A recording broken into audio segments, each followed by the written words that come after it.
Have you ever been in an argument where it just felt off? Not because you were wrong, but because the other person somehow twisted the whole conversation and suddenly you're defending something you never even said. It's so frustrating, right? Well, today, we are pulling back the curtain on one of the sneakiest, most powerful tricks in the debater's playbook. All right, let's just dive right in with a real-world puzzle. This comes from the Nuit Debout political movement over in France. And this was a movement where people would just gather in public squares to hash out the future of their society. So during one of these big public meetings, after a few people had made some pretty serious points about, how to organize the group, how to make decisions, another speaker gets up and says this. You got to hear that dismissive yada yada yada. It just completely writes off all the detailed serious talk that came right before it. Now, here's what's so interesting. The speaker isn't actually arguing against a specific proposal. They're not saying, your plan is bad for this reason. No, they're doing something else entirely. It feels like they're trying to shut down that entire kind of conversation. So what is going on here? Okay, so our first and most obvious suspect for this kind of shady move is probably the most famous logical fallacy there is, the strawman argument. I'm sure you've heard of it, but let's just quickly break down what it actually is. Basically, instead of actually fighting you, your opponent builds this flimsy, easy-to-knock-down version of your argument, like a scarecrow, a straw man, and then they beat the stuffing out of that instead. It's a classic bit of misdirection. Logicians have actually broken this down into 3 simple steps. First, your opponent, let's call him person B, pretends your argument is Q. But of course, as we see in step 2, your real argument is R. The trick is step 3. Person B just ignores your real argument and attacks the fake one, Q, and then acts like they've won the whole debate. And here is a perfect real-world example. So the French politician Nicolas Sarkozy proposed boarding schools with reinforced pedagogical supervision for certain students. An opponent then twisted that phrase into carceral pedagogy, which basically means prison-like education. It's way easier to argue against locking up kids than it is to debate extra supervision, right? That is a textbook straw man. So here's the big question. Is a straw man what was happening in that assembly in our first example? Let's take a look and see if the evidence actually fits. A classic straw man has some pretty clear fingerprints. It always targets a specific person. It distorts a position they actually stated, and it exaggerates that position to make it sound completely ridiculous. But our mystery cases are different. In that Nuit Debout example, the speaker just attacked some people. In another case from a Spanish TV show, a politician attacked a belief he said belonged to half of Spain. The opponent is totally vague. We can't even find the original argument to see if it was distorted. This isn't just an exaggeration, it feels like a total rewrite of what they were even talking about in the first place. So this means our prime suspect, the straw man, doesn't actually fit the crime scene. We're dealing with something else. Something a lot more subtle and, honestly, maybe even more powerful.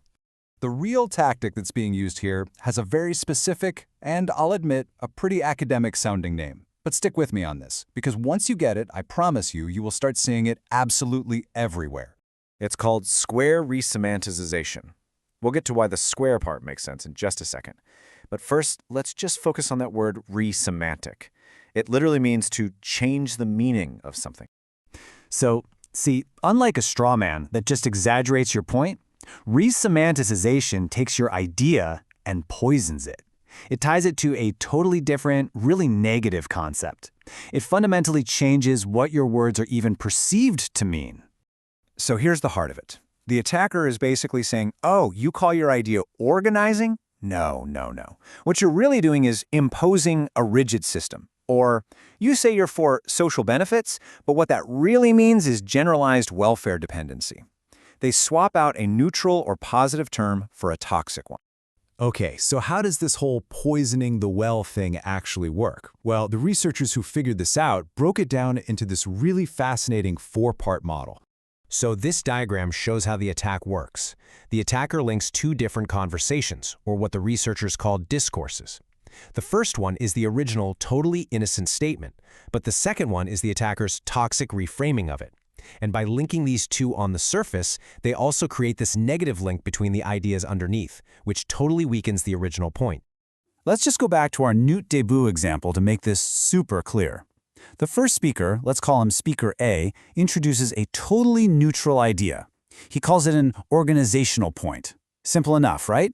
He just wants to figure out how the group can make decisions together. Then the attacker, speaker B, comes in and introduces a second discourse. He takes that idea of organizing and he slaps a new label on it. He says they're trying to normalize things, which, in a grassroots movement that wants to break away from the norm, is a huge negative. He's completely swapped the meaning. So here's the whole process, the 4 steps, which is why it's called square resemanticization. First, an idea is introduced. Then, the attacker links it to a negative concept. Now, and this is key, in the minds of the audience, those two things are connected. The well is officially poisoned. From that moment on in the debate, anybody who tries to bring up organizing has to fight against the shadow of normalizing. So, why should you care about this deep dive into semantics? Well, because this isn't just some dusty academic concept.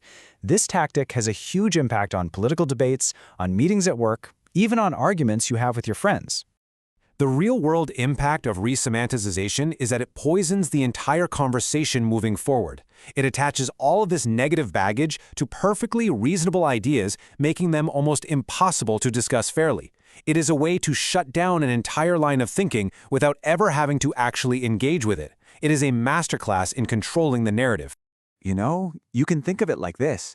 It's like you're playing a game of chess, and right in the middle of the game, your opponent just declares that your queen can now only move like a pawn. They've just changed the meaning of the pieces on the board to make sure you can't win. So, let's put it all together. A straw man is like a clumsy puppet that everyone can see is fake. But resemantization, that's like an invisible poison that taints the well for everyone. It is so much more subtle and so much more dangerous. And now that you know the playbook, the real question is, where are you going to see this sneaky trick being used next?